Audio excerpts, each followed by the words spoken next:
evening, ladies. This evening we're starting a new subject that Rabbeinu Bechei talks about in his book. And it's a long subject. We're not going to fit it in one video, and already knowing it, I'm not going to try to squeeze it into a one video. So I'm hoping the videos now will be shorter.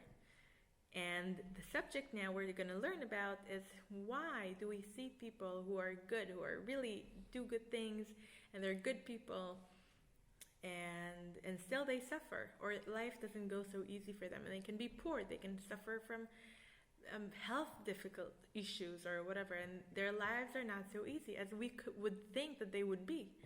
And on the other hand, we have people who might actually be bad people, but we can see that they have the easiest lives, and they're so wealthy, and everything comes easy for them, and it doesn't make sense, and it doesn't seem fair, it doesn't seem right. And this is what he talks about, this is what he explains.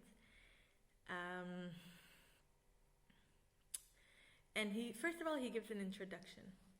His introduction is, don't try to understand, because he says, we can't understand what we call cheshbonot shamayim. We can't understand Hashem's thoughts. We can't understand Hashem's reasons. Hashem sees everything. He knows everything. And in the process of the decision making, so many things take place that we have no idea of and we don't understand. So don't even try to be in Hashem's position and understanding and knowing who deserves what. We have no idea. And he gives an example. First of all, we don't know if this person who's bad is really bad. You don't know him. You don't know what he's like inside. You don't know his thoughts. You don't know his feelings. Maybe he does things that seem bad, but inside of him, he's really regretting it, or he's really trying to change. He's really trying to be better. And everyone does good also. So when you do even something a little good in a dark place, think of lighting a match or lighting a candle in a dark room. It spreads so much light. So even if this person is really bad, but there is one thing that he does that he really holds on to, and he devotes his life to it, even if it's just one thing, but it's really good, it could spread so much light. And so we don't know who's considered bad and who's considered a tzadik and who's not considered a tzadik. He might actually be considered a tzadik just for the devotion he has for this one good deed that he does. Maybe he's really respecting his parents. Maybe he's really honoring his wife. You don't know.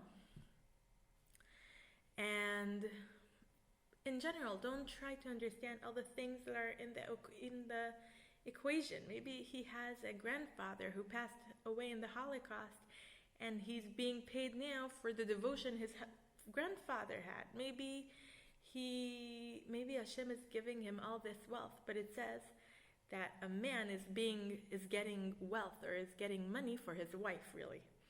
That's funny that it's actually said that. It says that a person, that's why when people don't have shlom bayit, when they don't have peace inside their house or between the couple, so it could actually damage their parnassah. It could actually damage their wealth. Why?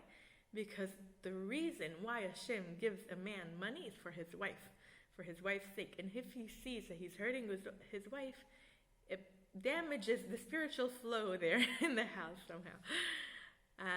So maybe Hashem is giving him all this wealth because his wife really deserves it. And also, how do you know that someone is happy? How do you know that someone is really enjoying life? Just because someone has a nice car and a big house, it doesn't mean that he's happy. He could be the most miserable person in the world. He could have a wife that hates him. He could have a wife that cheats on him. He could have children that don't honor him at all. He could just be a person full of chasing the wrong things and never being satisfied, and he could just be really sad, and you have no idea. So you don't know who's happy and who's not. Okay, after we answered all that, now he gives answers. He says, first of all, we have no idea about anything. But if we try to give answers, then we have to divide it into two. One will be understanding why a tzaddik might be suffering in this world. And another side is to explain why a person who is really bad could be actually having the greatest life. Why could it be? So first of all, we're going to start with the tzadik, but we got to the 5 minutes already, so I'm not going to start a new subject, and we're going to talk about it on the next video.